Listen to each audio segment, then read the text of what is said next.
Saat saya masuk jadi mitra BPS ini, saya mendengar informasinya dari tetangga. Saya juga penasaran kan bagaimana pekerjaan anggota BPS ini. Nah, terus akhirnya saya mendaftar melalui akun Sobat. Puji Tuhan, saya lolos mengikuti tes tersebut.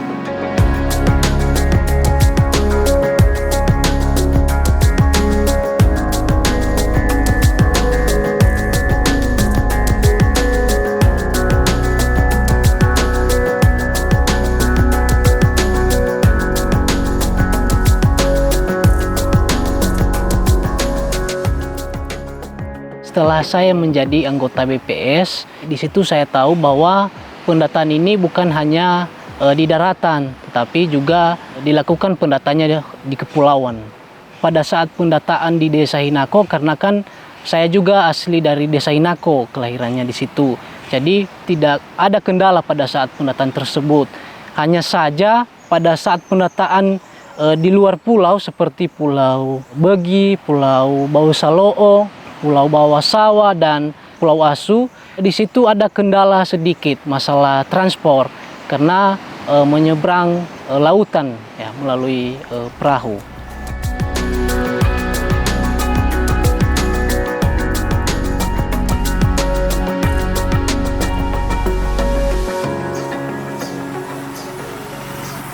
Saya PML membawahi 6 PCL, 1 PCL di kepulauan, 5 PCL di daratan. Semua berada di Kecamatan Sirombo. Kalau saya untuk berkoordinasi dengan PCL itu di saat dia ada jaringan, dia pasti menghubungi saya untuk mengatakan atau menyatakan ada kendala di lapangan, ada pertanyaan, solusinya apa. Di saat dia ada jaringan, baru kami berkomunikasi.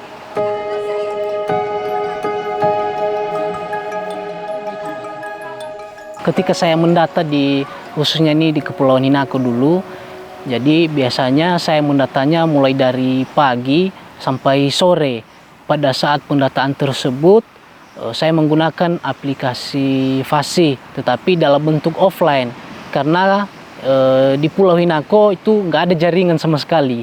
Jadi data yang sudah saya dapatkan dari responden itu baru saya submit malam hari lah, karena hanya di pinggir pantai juga ada jaringan. Kalau masalah listrik, kalau di pulau otomatis nggak ada listriknya, hanya PLTS atau tenaga surya.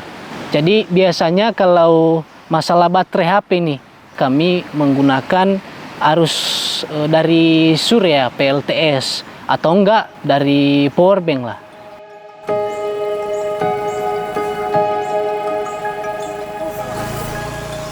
Kalau progres di kepulauan, karena memang di kepulauan itu kan sedikit rumah, karena kebanyakan penduduk mereka berada di daratan, berdomisili di daratan. Jadi untuk progres masih cukup bagus. Cuma kendalanya karena dia kadang ke pulau yang satu dengan yang lainnya butuh waktu dan butuh cuaca juga, dilihat juga apakah dia badai atau enggak. Kalau badai besar nggak berani jalan. Baru setelah reda, baru dia bisa melanjutkan ke kepulauan lain.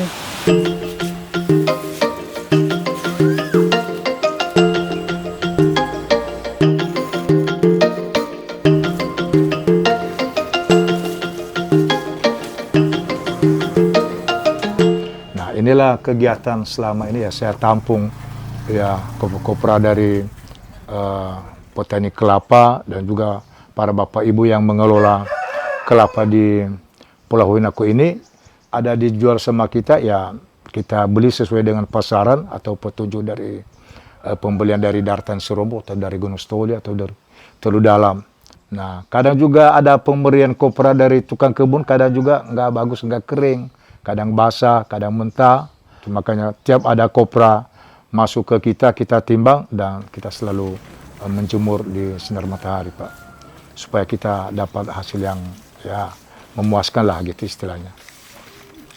Rata-rata bisa masuk juga ya 500 kilo atau 1 ton dalam 1 hari kita terima ke sini. Ya hasil-hasil kebun ya orang-orang Kepulauan Hinako ini lah, Pak. Ya.